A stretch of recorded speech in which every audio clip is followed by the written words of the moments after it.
Jazzcast Pros. Are there mean girls in your circle? Are there people trying to pull you back and hold you down instead of uplift you? When you begin to practice radical self-care, the mean girl dies. There's no space for that type of treatment of others and treatment of self when you begin doing the kind of work that I'm talking about. It may be separating yourself from people that don't belong in your friend circle to begin with.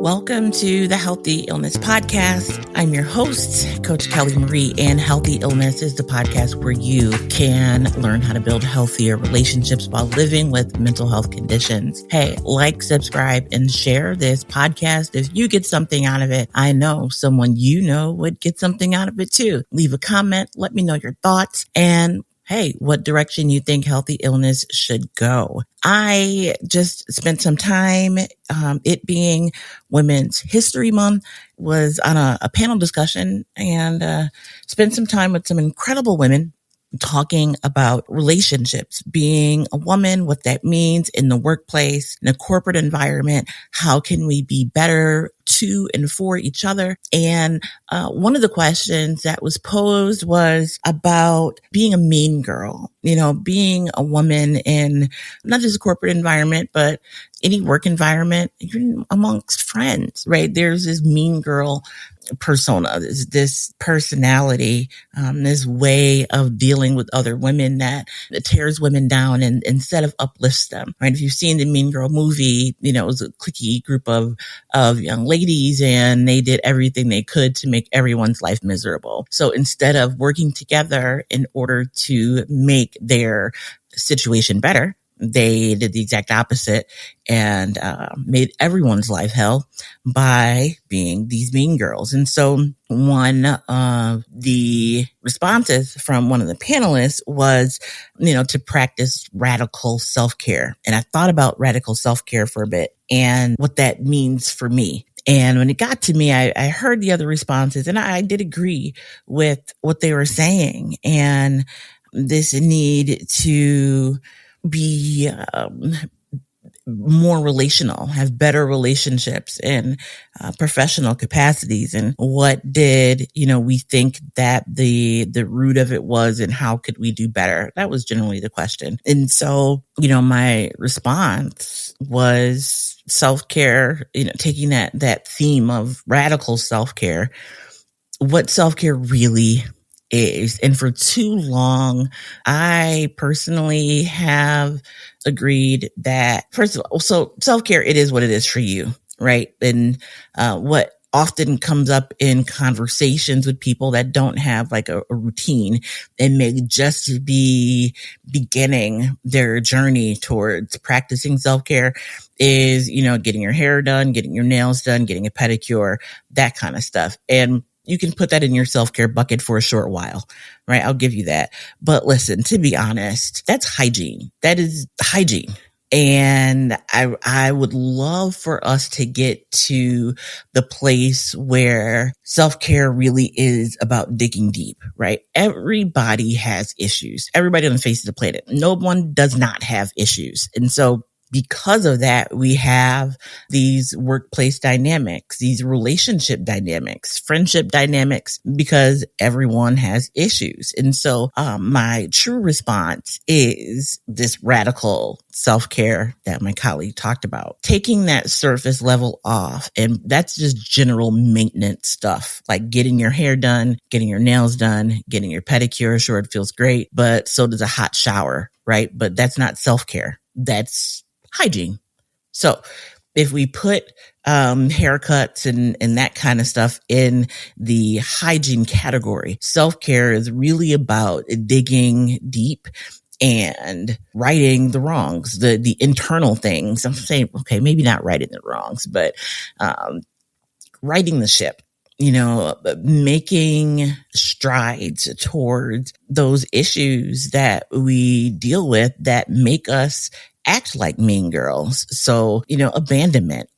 Why is that something that you live with? Why is self-esteem, low self-esteem, an issue, right? Self-care is about addressing those things, right? So we all have things in that category to address because, again, we all have issues. Some of us are overachievers. Some of us are not at all. Some of us believe in success at any cost, and others do not.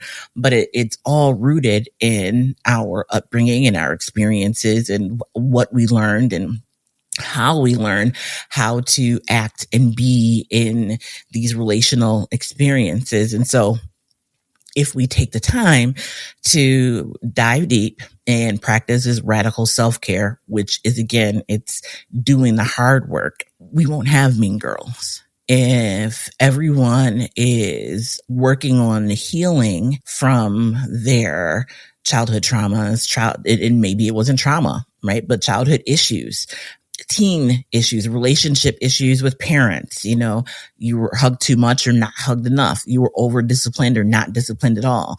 You had no resources and there was a scarcity mindset, or there was an abundance of resources. And so you think the opposite way.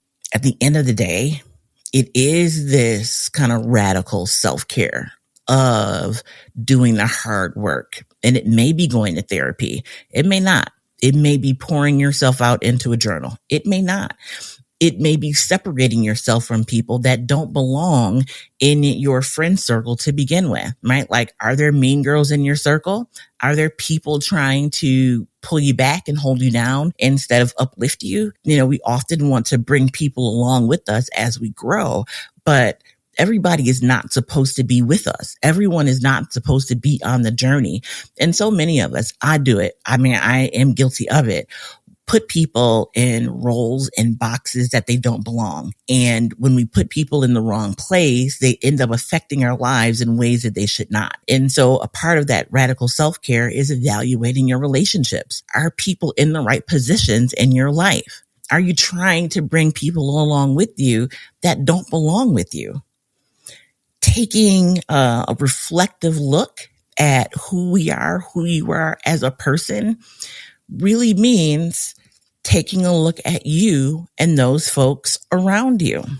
How do we continue to grow and be and become when we are constantly being not supported in the ways that one should be, and not being supported by those folks that are in the wrong positions? If someone should be in another car, but hey, you got them in your car and they're in the back seat, they're on the wrong journey. And so they can't help you get to where you need to be because they're in the wrong car. I hope this is resonating with you and helping you a little bit.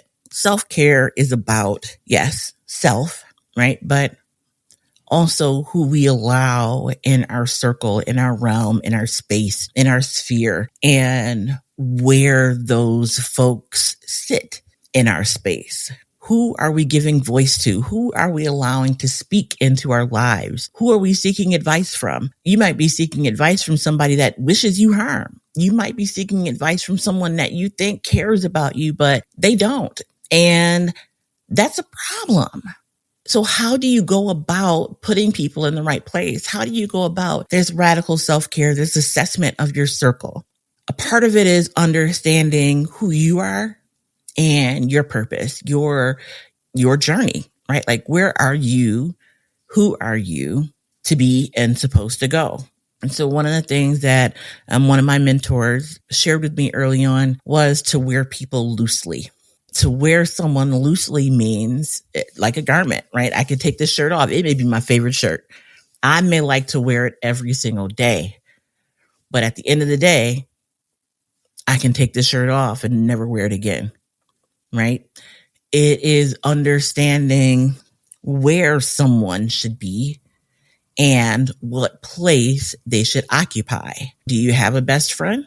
Is that person supportive? Is that person there for you? Does that person tell you the hard stuff? Do they tell you the things you don't want to hear? And not cutting you down, right? Because there are people that will tell you what you don't want to hear, and they may be right, but they're doing it not from a place of love, but from a place of envy or spite or jealousy, right? And so making sure that the folks around you are actually for you.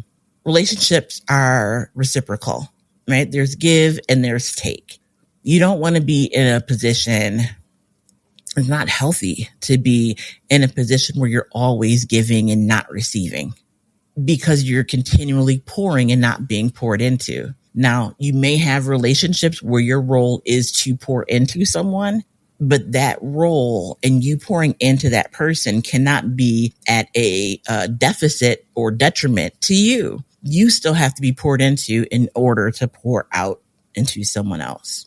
And those relationships tend to not be long-term, right? You're not generally in a long-term relationship where you're always pouring out into a person. Now, I'm not talking about kids, but that's a whole nother topic, because once they are adults, listen, their business is their business. They may come to you because they need help with something, but you cannot control their lives as adults. Like, our job is to raise them to be adults, to do their own thing. And so we take on, and I'm going off on a tangent, but we take on a lot of things that are not our responsibility to take on. One, because we want to help. We want to be helpful to people.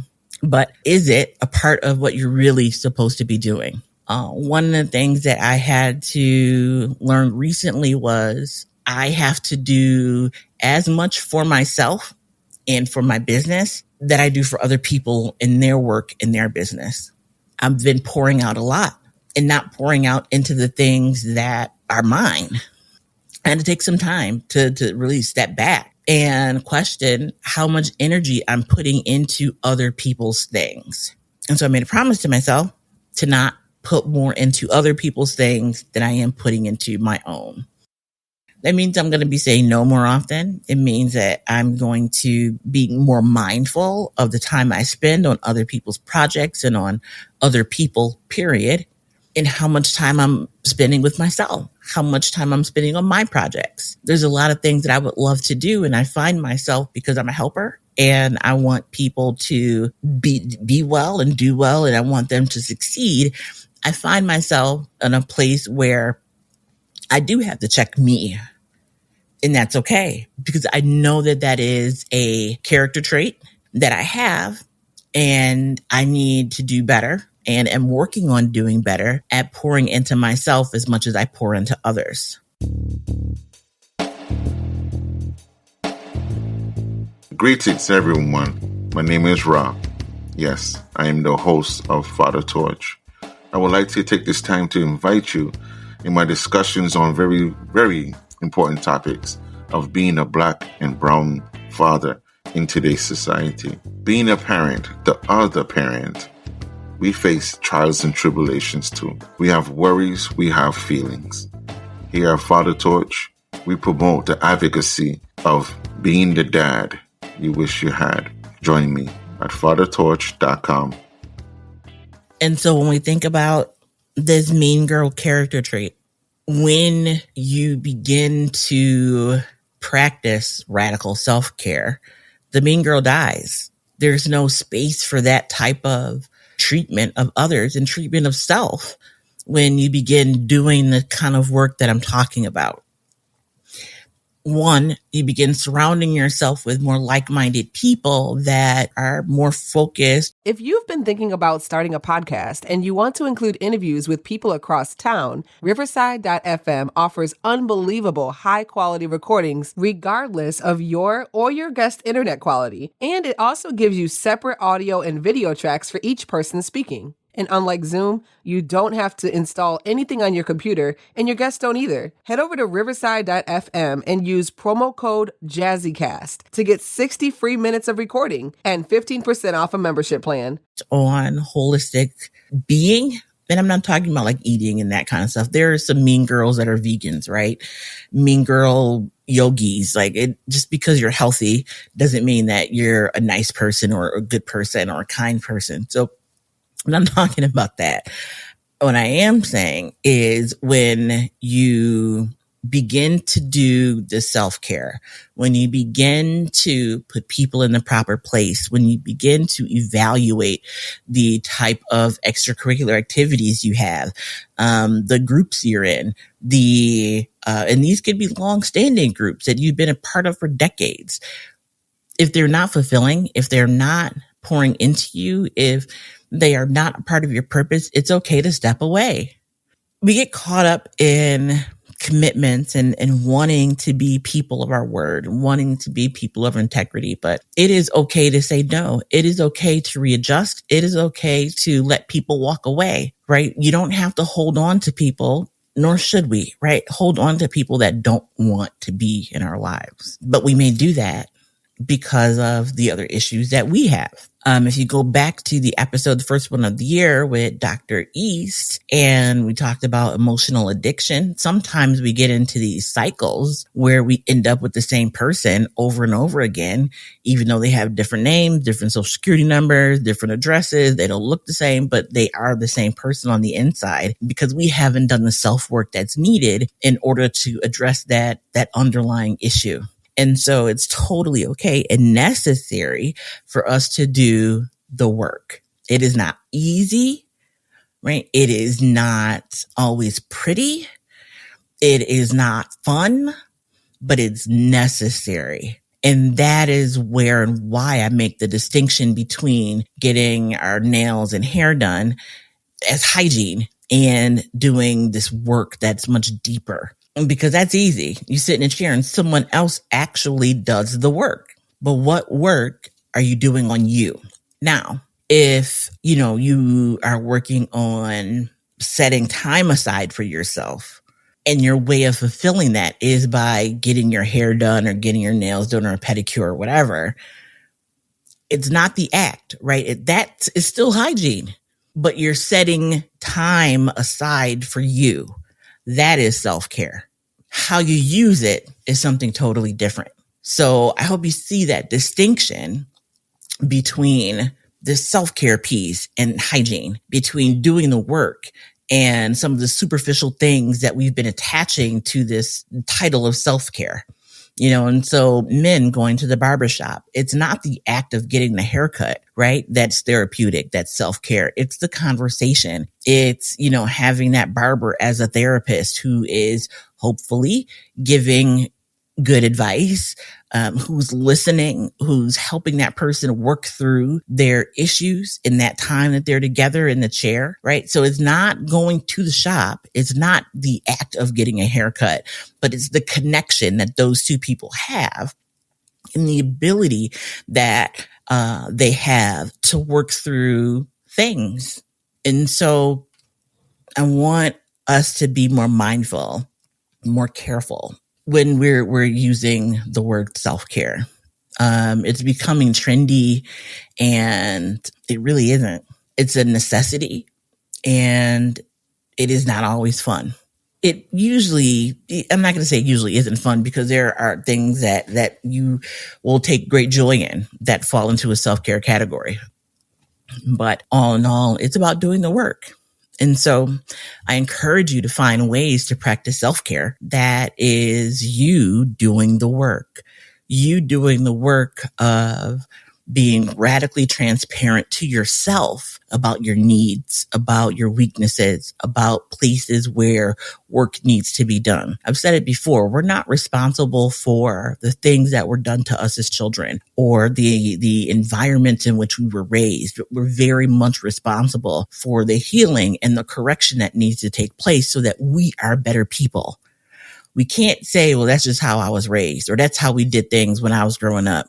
If it's wrong, it's wrong. And you need to do the work to change. Taking ownership actually changes the thought process. Taking ownership, knowing and saying and articulating and speaking that thing that you are responsible for your actions changes how you act and react.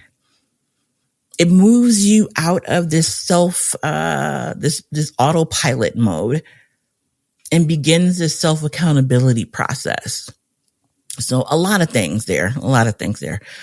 But all in all, being able to understand why self-care matters, why it's important, that self-care isn't selfish, and what self-care is not. So self-care is not a haircut. Self-care is not a manicure. Self-care may be setting time aside for yourself. Self-care may be saying no or saying yes, but it is us digging deeper. It's us doing the things that fix the broken pieces. There are plenty of people with laid hair that are messed up. So self-care is not getting a haircut. Self-care is not going to the hairdresser. And so I encourage you to begin to do the work, to begin to identify ways that are self-care for you, and that may differ between, person to person, and begin to do the work. Was that good? Did you get something out of that? I hope so. Self-care is my jam. I love it. I'm always working on some part of me. And that is one of the ways in which I'm able to live a healthier life with regard to my mental health conditions, because I'm taking the time to do the work.